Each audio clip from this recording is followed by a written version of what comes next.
Bonjour à toutes, bonjour à tous, soyez les bienvenus dans Rugby Pack. Pendant une heure, nous allons faire le tour de la planète ovale avec les plus belles images de rugby, à commencer par celle-ci. C'était en Australie, c'était ce week-end à l'occasion du premier tour de play-off. Lote Tuqiri, 35 ans, toutes ses dents, lui, qui marque un superbe essai face à l'équipe des Seagulls de Manly avec les Rabbitohs. Le lapin volerait-il mieux que l'aigle de mer? Eh bien, la réponse est oui, puisque les Rabbitohs ont gagné ce match face à l'équipe des Seagulls de Manly. Nous aurons l'occasion, à l'occasion de cette émission, de réagir sur l'actualité avec le hashtag RugbyPack que je vous propose de taper sur votre smartphone ou sur votre tablette pour réagir et interagir, bien sûr, dans cette émission. Nous avons, comme chaque semaine, nos invités. Ils sont là, ils sont beaux, ils sont prêts. Commencer par Louis Bonnery. Mon cher Louis, comment ça va? Je vais très bien, Rodolphe, merci. Cette première semaine de play-off ne vous a pas épuisé? Très dur, très dur. Très dur, bien sûr. Chers amis, et vous aussi, chers téléspectateurs, car voici tout de suite le sommaire préparé par Vincent Pochulu. 27e journée de Super League et dernière sortie réussie à Brutus pour les Dragons. Les Catalans dominent les Tigres de Castleford avant d'aller défier Leeds en play-off la semaine prochaine. En NRL, c'est déjà les phases finales. Les Roosters devront passer par les rattrapages après leur défaite contre Penrith. Qualification en revanche des Rabbitohs pour les demi-finales au détriment des Seagulls de Manly. Et nous allons démarrer cette émission ce dimanche en direct dans Rugby Pack avec l'élite du rugby à 13 européen, c'est la Super League.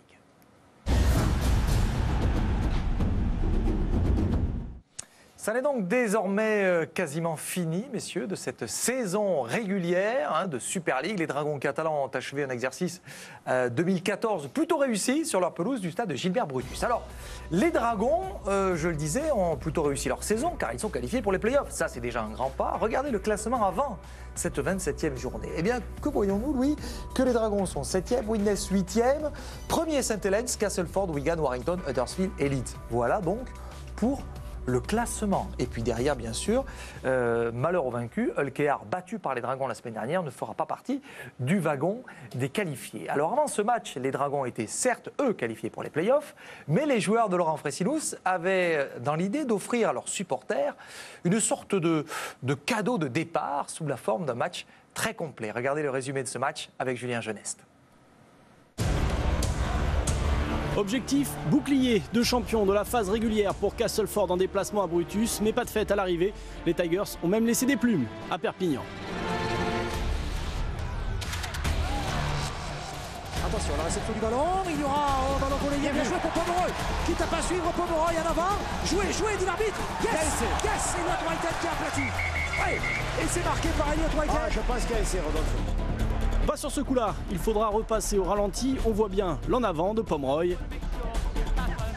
Partie remise pour les locaux, dans un match sans grande intensité jusque-là, à la demi-heure de jeu ça se débloque dans la ligne. Les Dragons sont en surnombre et c'est Vincent Duport jusque-là maladroit dans cette rencontre qui pose un énorme raffut et sert Escarré intérieur. La révélation de cette saison en Super League inscrit son 26e essai, encore deux, et il rejoint Joel Monaghan à 28, meilleur marqueur de la phase régulière.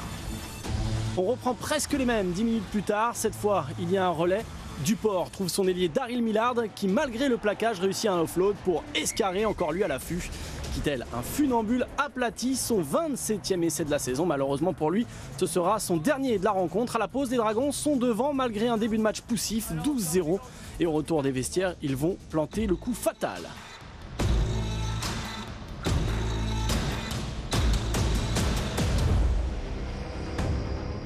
Attention, interception, allez, Ben Pomeroy qui accélère, Ben Pomeroy, le grand compas de Pomeroy, mais qui va être repris par la bonne défense, reste debout, oui, Morgan est là, Morgan qui s'est pris les pieds dans le tapis, allez, c'est bon pour les Dragons, à l'attaque là maintenant, allez, accélère, oui, donne, c'est bien joué pour Zeptaya, un essai de 100 mètres, les Dragons catalans, quelle contre-attaque fulgurante. 16-0 pour les Dragons, une réaction tout de même pour Castleford 3 minutes plus tard. Dans la ligne, les Tigers se trouvent en surnombre et il y a un décalage et c'est Dixon qui aplatit. Ce sera le dernier baroud d'honneur des Tigers dans cette rencontre. Après l'heure de jeu, les Dragons vont scorer par deux fois. Tout d'abord en force par Anderson et à un quart d'heure de la fin de la rencontre par Whitehead, bien servi par Anderson après la fixation d'Elima. On en reste là, les Dragons l'emportent avec 5 essais à la clé et terminent 7e de la phase régulière. Castleford 4e peut nourrir des regrets, ils seront en déplacement en ouverture des playoffs. Ouais, les Dragons ont réalisé un match plein avec beaucoup d'autorité, on l'a vu en attaque. Ça vous a bien plu les raffus d'Elliott Whitehead et de Vincent Dupont, hein. Oui, un bel engagement dans l'attaque. C'est une victoire justement qui est liée à cet engagement retrouvé, Louis, avec deux garçons qui ont été certainement depuis le début de la saison très très bons, ça c'est sûr. Morgan Escarré, Vincent Dupont, régulier. Escarré qui a marqué 2 essais dans ce match. Alors d'abord le premier, il a fait plaisir à tous ses supporters, mais ça Escarré, regardez ici Morgan avec le service de Dupont, avec ce super raffut. Ça me fait toujours rigoler moi de le revoir. C'est moins marrant pour le joueur anglais, mais raffut de Vincent Dupont pour Morgan Escarré. Ça, c'était donc le 26e. Morgan était à 25 essais en début de saison. Le meilleur marqueur de la Super League étant à 28. Il lui suffisait de marquer 3 essais pour passer devant, devenir le meilleur marqueur. Et il n'en a marqué que 2 dans la soirée, dont celui-ci qui est assez extraordinaire. Regardez ça. Juste à l'intérieur de l'embut. Oui, ça c'est un essai qui démontre quand même la grande technique de Morgan Escarré, la maturité de ce joueur dans une situation extrêmement compliquée, puisque là il a apprécié comme tous les ailiers, et Eric ne dira pas le contraire, c'est qu'il a pris goût à marquer les essais et il sait que la ligne, quand ça sent bon, il faut y aller. Et là Escarré a vraiment démontré qu'il était devenu un grand finisseur dans la Super League. Et tout comme Elliott Whitehead, hein, qui fait partie de ce trio de joueurs des Dragons catalans, à être classé parmi les meilleurs marqueurs du championnat d'essai. Donc on a 3 Dragons dans le top 10 de la saison régulière, c'est-à-dire que cette équipe attaque et marque beaucoup. Alors ce qui est certain aussi, c'est que, bon là on a vu une équipe qui joue pour les esthètes, il y a aussi de quoi se réjouir pour les bouchers, hein, parce que défensivement parlant, ça a été là aussi très rude chez les Dragons. Ils ont assis cette victoire sur une très très bonne défaite. On voit ici la chasse de Morgan Escarré, là on est plutôt une sorte de finesse, je dirais, et de science liée au coup de pied de Thomas Bosc, toujours très bien placé ces coups de pied pour mettre l'adversaire en difficulté et concéder le renvoi sous les poteaux. Par contre là, vous allez voir que ça s'est corsé, notamment dans cette mi-temps où ils ont eu beaucoup de difficultés, ces joueurs des Tigres de Castleford, à battre la défense des Dragons. On a retrouvé cette équipe telle qu'on l'avait laissée face à Londres, et surtout lorsqu'on l'avait laissée face à Elkear avec la victoire à l'extérieur, on pouvait se dire que ces garçons pouvaient très bien terminer la saison avec la réception de Castleford. Oui, parce que là, ils ont démontré d'abord une grande maîtrise tactique, puisque nous avons vu que la défense était bien organisée dans la suite du jeu au pied pour faire concéder des renvois sous les poteaux à leur adversaire. Donc, dans ce compartiment, ils ont été nettement supérieurs à l'équipe de Castleford. Et lorsque Castleford a voulu affronter les Dragons au milieu du terrain, dans l'épreuve de force, les Dragons ont été encore là. Donc, ils ont été non seulement dissuasifs, mais conquérants, puisqu'ils ont contré cette équipe, ils l'ont poussé à la faute, et c'est là-dessus qu'ils ont bâti, puisque cette séquence vraiment défensive très intense s'est située au milieu de la deuxième mi-temps, au cœur du match en définitive, où on pensait que Castleford avait réagi à l'essai sur l'interception.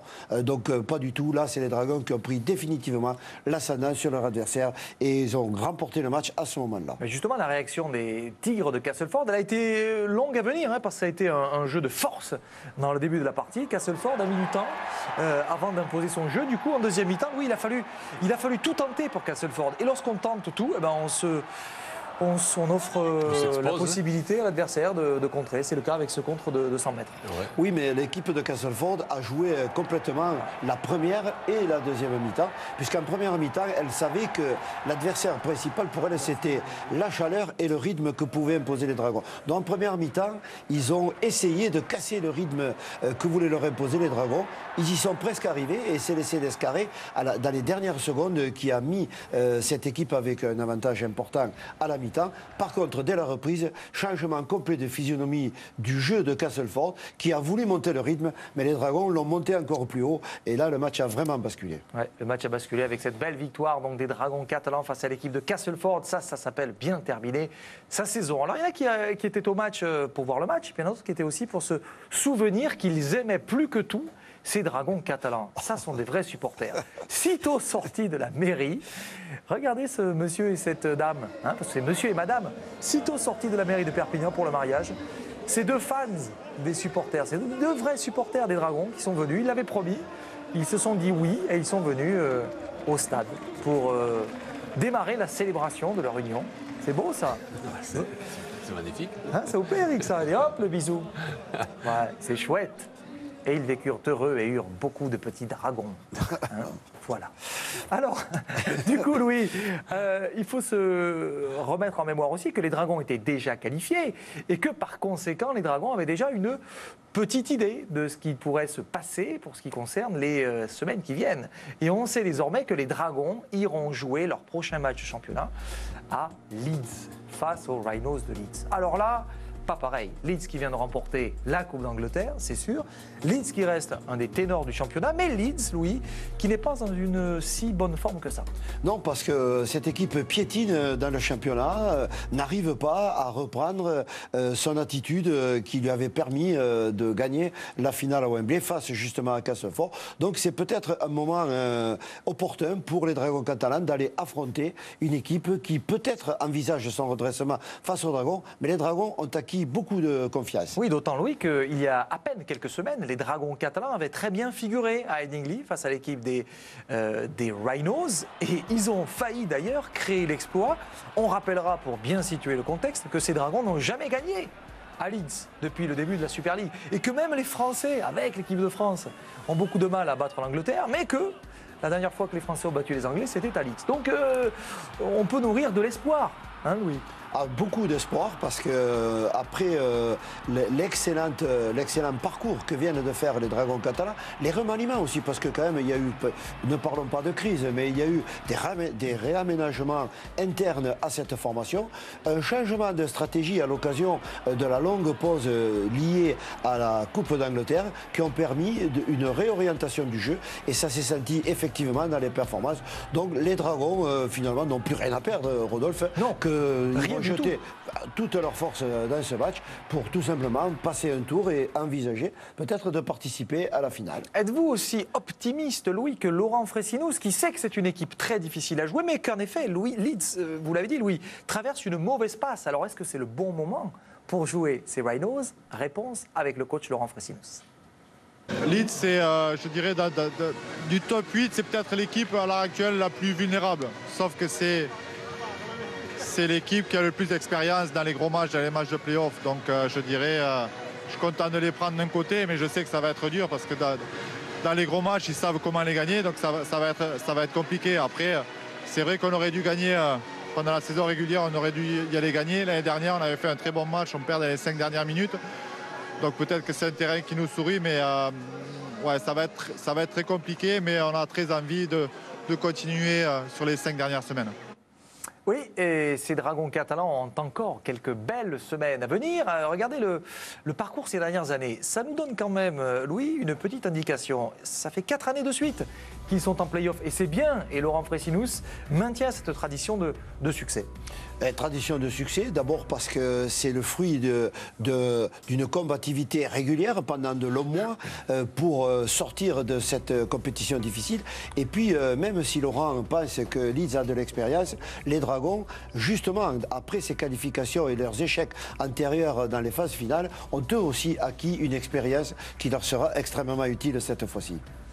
Les Dragons catalans qui vont aller donc défendre les couleurs françaises en Angleterre. On avait démarré cette 27e et dernière journée avec Warrington Leeds. Là aussi, on a peut-être des candidats au titre sur la pelouse. Warrington Leeds, ça donne toujours lieu à de super matchs.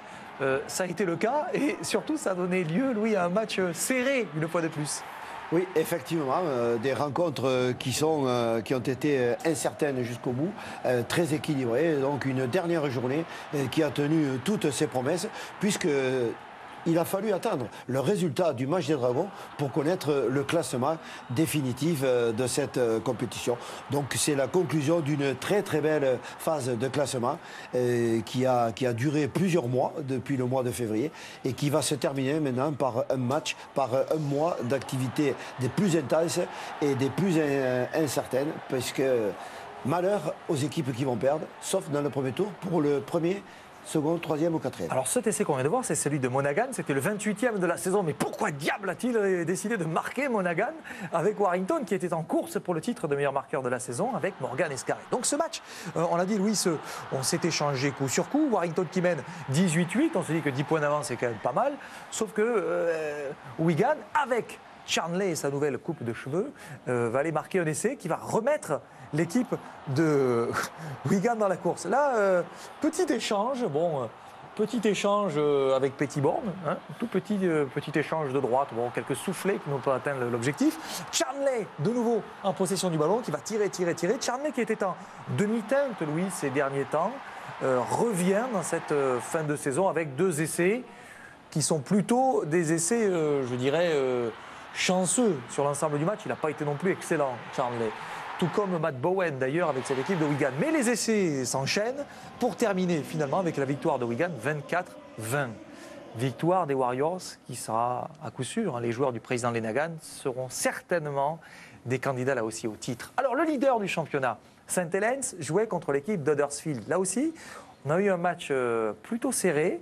St Helens, leader qui pensait donc décrocher ce titre, était en balance avec l'équipe de Castleford pour obtenir le fameux plateau. Il était là. Eh bien, ce plateau était là. On avait sans doute prévu que les Dragons allaient gagner face à l'équipe de Tigres de Castleford. Alors il y a un garçon qui lui n'est pas là, c'est Danny Brough qui était absent. Et quand on connaît le rendement de Brough avec Huddersfield, on se dit que le match ne va pas être simple pour les joueurs des Giants. Eh bien, c'est d'abord l'équipe de St Helens qui prend le meilleur sur l'adversaire avec James Robbie qui marque cet essai. Ici, il va y avoir une pénalité pour un plaquage à retardement et même un carton rouge pour Wamsley sur la faute, là, pour cette faute sur Luke Robinson. Il faut à peu près 3 Luke Robinson pour faire un Wamsley. Hein. Donc, oui, du coup, il a pris un carton rouge. Petit coup de pied savant, là aussi, juste derrière le rideau pour cet essai marqué. Huddersfield revient dans la partie. Ça a été une vraie course-poursuite qui va je ne dis pas se terminer, mais qui en tout cas va quasiment trouver son épilogue là-dessus. Obtenu, qui va être joué, on est à l'intérieur des 10 mètres de l'équipe des Saints de St Helens. Hop, côté droit, démarrage, et là il va y aller tout seul pour aller marquer cet essai. Et c'est marqué. Earl Crabtree était dans le public, il n'était pas tout seul, il y avait plusieurs Crabtree, hein. Déjà qu'un c'est beaucoup. Ballon perdu, là, attention, et c'est marqué par Leroy Cudjoe. Là, c'est l'essai qui change tout. Et cette équipe, elle a été quand même très handicapée pour aborder cette rencontre. D'abord, le stratège de cette équipe, l'homme qui tient la formation, Danny Brough, était absent. Ensuite, ils ont perdu le Robinson sur ce plaquage à retardement. Donc, on avait oublié qu'il y a un troisième leader dans cette équipe, c'est le talonneur Sean Ludd, qui a été élu homme du match et qui a marqué l'essai décisif. Donc, attention, l'équipe d'Huddersfield, lorsqu'elle va retrouver l'ensemble de son effectif et l'ensemble de ses animateurs de jeu, a démontré que sans eux, elle était dangereuse. Donc avec eux, ça va être une équipe redoutable. Alors, le classement, donc à l'issue de cette 27e journée, ça y est, on sait maintenant qui est qualifié, qui et comment. St Helens premier, Wigan, Huddersfield, Castleford, Warrington, Leeds, les Dragons et Widnes. Bon, on connaît le 1-8, ça n'a pas changé du coup. Hein. Vous vous souvenez du classement avant ces matchs? À la fin, c'est pareil, ça n'a pas bougé. Regardez, les playoffs tels qu'ils vont être disputés. Donc, Louis, St Helens, Castleford, Warrington, Widnes, Leeds, Dragons, ça c'est sûr. Wigan, Huddersfield, ça c'est quand même pas mal. St Helens, Castleford. Donc pour Castleford, le fait d'avoir perdu face à St Helens, face aux Dragons, va faire qu'ils vont jouer St Helens. Pas facile, hein? C'est pas facile pour eux, mais ça leur laisse toujours cette porte de sortie qu'ils peuvent envisager un échec dans leur première rencontre des phases éliminatoires. Donc la différence, c'est qu'au lieu de jouer chez eux, ils vont aller jouer chez l'adversaire. Ben voilà comment se termine une saison de Super League, une saison de phase régulière. Et dans la saison régulière, il y a un moment que vous aimez, Louis, et vous aussi, Eric, et je le sais, c'est le Magic Weekend, ce moment où on joue tous les matchs d'une même journée sur un même stade. Eh bien, on connaît la destination de ces équipes pour la saison 2015. Ça sera à Newcastle, à St James Park, un très beau stade. Un très beau stade. Ceux qui seront avantagés, ce sont les joueurs de Hull FC, puisque un stade où on joue en noir et blanc. Hein. Ça sera donc dans ce magnifique stade de foot que se déroulera le prochain Magic Weekend. Il est temps pour nous de mettre le cap au sud, direction l'autre côté du monde.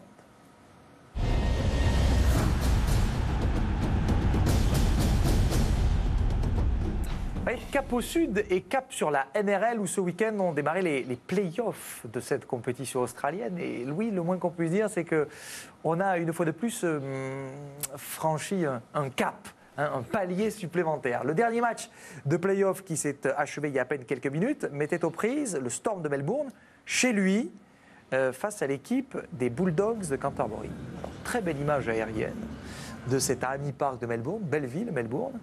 Mais on n'était pas là pour faire du tourisme, parce que les Bulldogs de Canterbury étaient venus avec une idée en tête. Vous avez vu Des Hasler, le coach qui remonte son équipe. Ça a bien fonctionné. Coup de pied de Michael Ennis ici, dans cette première période. À la tombée du ballon, ballon volleyé. Greg Eastwood, le néo-zélandais, récupère le ballon et marque le premier essai. S'ensuit une percussion ici de James Graham. Intelligemment, le leur la passe pour Trent Hodgkinson qui marque. Deuxième essai. Décidément, ça ne va pas pour l'équipe du Storm de Melbourne. Interception ici sur ce ballon, accélération. Tim Lafay va aller marquer les 20, les 10, les 5, bingo. Il va aller marquer, nouvel essai. Le Storm est passé complètement à côté du match. Ce premier match de play-off était un match éliminatoire et non pas qualificatif, si fait que le Storm de Melbourne se voit hors course cette saison terminée. Nouvel essai de Tim Lafay. Ici, Cameron Smith, Cooper Cronk, la passe de Cronk. Interception, Eastwood qui est totalement oxy, qui n'avance plus. Eastwood qui aura quand même la lucidité d'aller chercher un partenaire sur l'extérieur, Lafay pour le triplé. Il a beau être oxy des jambes, le cerveau est quand même oxygéné. Voilà, le cerveau était toujours bien oxygéné puisqu'il ne s'est pas trompé dans ses choix de jeu et Eric, il est allé chercher l'extérieur que nous aimons pour la meilleure réponse et concrétiser cette contre-attaque. Et stupeur et tremblement donc dans l'état du Victoria avec l'élimination du Storm de Melbourne. Il y avait un autre match éliminatoire, là aussi c'était un derby bouillant dans le Queensland, c'était entre les Cowboys et les Broncos. Ça c'est du match. Jonathan Thurston qui mène son équipe dans un match où, malheur au vaincu là aussi, l'équipe qui perd allait rester au vestiaire. Premier essai marqué, Thurston aux manettes, bien évidemment. Premier essai inscrit par les Cowboys qui avaient l'avantage du terrain. Nous étions bien sûr dans le nord du Queensland. Réplique juste après, quasiment. Kostiassine est à quelques centimètres là, de la ligne pour marquer l'essai. Louis qui a donné à Thurston. Thurston qui va trouver Kane Linnett, le grand Linnett qui va les marquer. Un nouvel essai pour l'équipe des Cowboys. Décidément, les Broncos n'ont pas vraiment touché terre dans ce match. Kostiassine à nouveau. Louis qui tape un coup de pied contré. Chanceux Louis. Et qui va aller finalement marquer cet essai. Encore une fois, du grand Louis ce week-end. C'est vrai, du grand Louis, c'est vrai.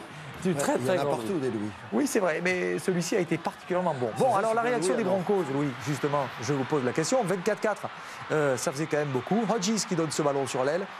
Et c'est marqué par les Broncos. On se dit que le retour est possible. Et retour, il y a eu, même s'il a fallu assurer là ici avec de nouveau un crochet de Louis, remise à l'intérieur pour un essai marqué. Là, on se dit que c'est fini pour les Broncos, sauf que les Broncos ne baissent que rarement les bras dans cette compétition. Jonathan Thurston aura donc vaincu l'adversaire, le rival, dans ce derby. 32-20. Exit, donc. Exit. Ça, c'est quand même terrible. Exit. L'équipe des Broncos, oui, ça aussi, c'est une surprise. Oui, c'est pas une surprise parce qu'il a été rarement constaté dans cette compétition que le dernier qualifié pouvait aller plus loin qu'un ou deux tours.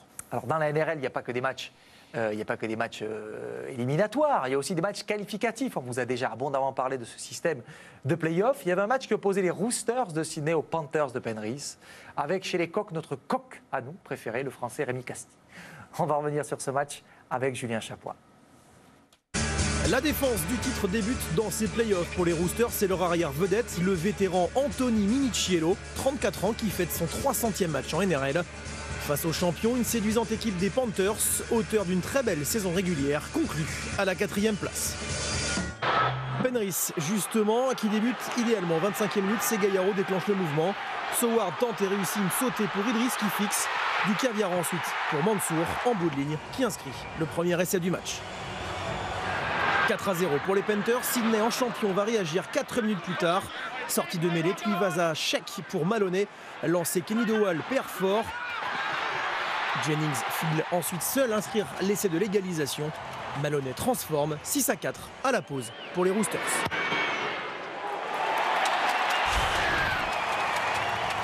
Le champion en titre est lancé, 44e minute, 5e tenue à 13 mètres de l'endu. Accélération de Kenny Dowell qui feinte la passe pour Tuivasa-Sheck. Le piège fonctionne. Deuxième essai du match pour Sydney. 48e minute, Sydney peut tuer le match grâce au Français Rémi Castille, entré en jeu en première période. Pas de troisième essai cette saison pour l'ancien Dragon, sanctionné à tort pour une prise d'appui inexistante au niveau des bras.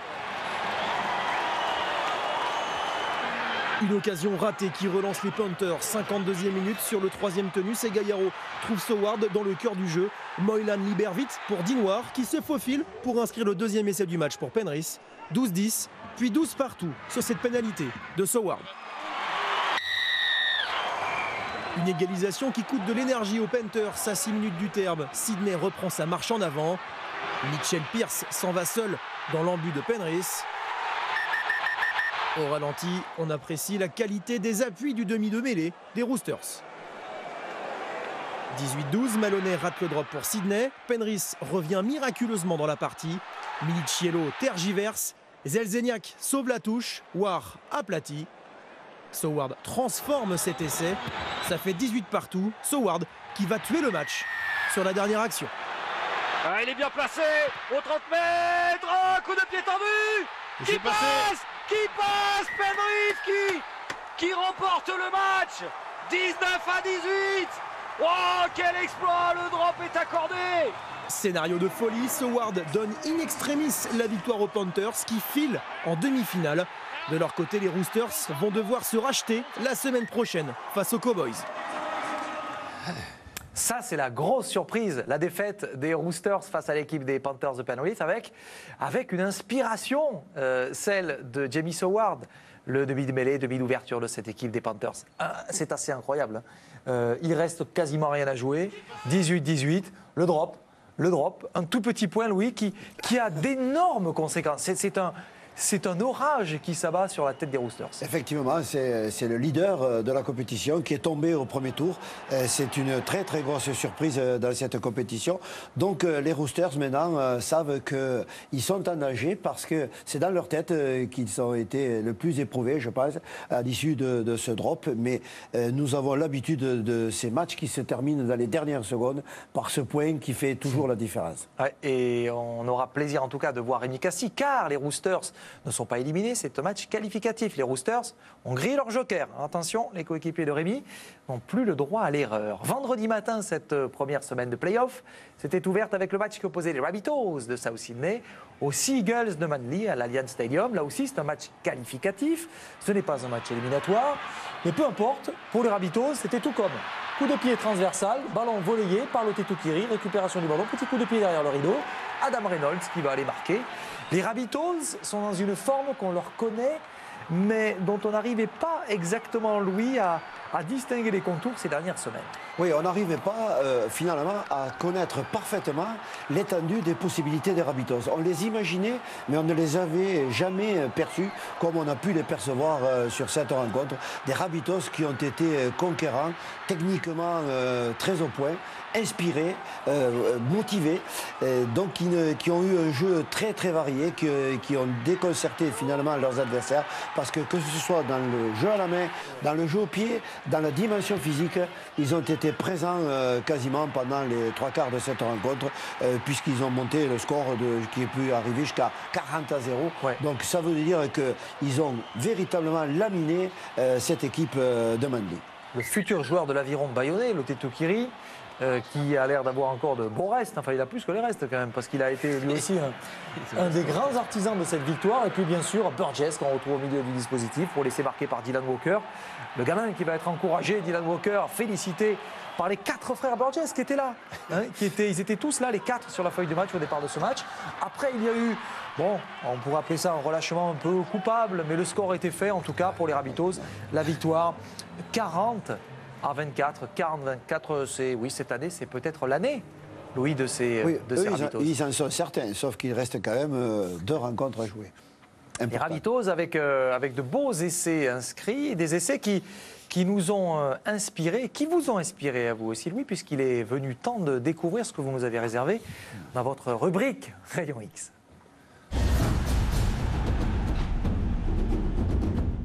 Louis, je suis tout oui. Racontez-moi l'histoire. Qu'est-ce que vous avez vu dans ce match des Rabbitohs face aux Seagulls de Manly? Dans cette rencontre, moi j'ai surtout retenu cette capacité qu'ont eu sur cette rencontre les Rabbitohs à proposer un jeu extrêmement complet et surtout varié. Là, nous sommes sur la réception d'un long coup de pied pour se faire renvoyer dans leur camp. Donc les Rabbitohs, sur la récupération de balles, ont bien compris qu'il y avait un bloc de joueurs à contourner. Donc ils ont orienté le jeu vers leur attaque. La rapidité du décalage sur l'aile, le retour du basculement pour faire renverser le jeu sur l'autre aile, et puis l'exploit technique qui va conclure tout ça. Alors là, nous sommes sur le deuxième temps. On tire pour gagner du terrain. Donc on se bat aussi pour ne pas aller en touche. On revient sur l'intérieur. Nous sommes sur le côté gauche de l'attaque des Rabbitohs. Voilà, on veut toujours assurer la continuité du jeu. On pense qu'il y a tenu, non, mais le jeu continue sans arrêt. Tous les joueurs sont là pour le soutien. Isaac Luke, un bon relanceur, animateur de jeu, relance sur l'extérieur. Donc le jeu est en train d'atterrir sur Tukiri, qui lui a compris que son couloir n'était pas assez grand. Donc il fait un dernier tenu de fixation. Et là, coup de génie, la combinaison Reynolds-Kerry qui fait passer le ballon dans l'intervalle. Voilà, un très bon travail, une très très belle combinaison qui permet de voir cette très bonne entente entre ces joueurs pour un essai qui se finit au milieu des poteaux et qui conforte cette victoire des Rabbitohs qui est là et était confirmée avec cet essai. Ouais, enfin, Kiri Somova, il avait fait le gros du boulot aussi, le 3/4 centre avec cette accélération, Eric. Beau débordement. C'est vrai qu'il fait mal à la défense adverse et il met tout le monde dans le bon sens. Il a cette capacité à contourner, à rentrer dans le terrain, résister, il repart, il attend ses partenaires.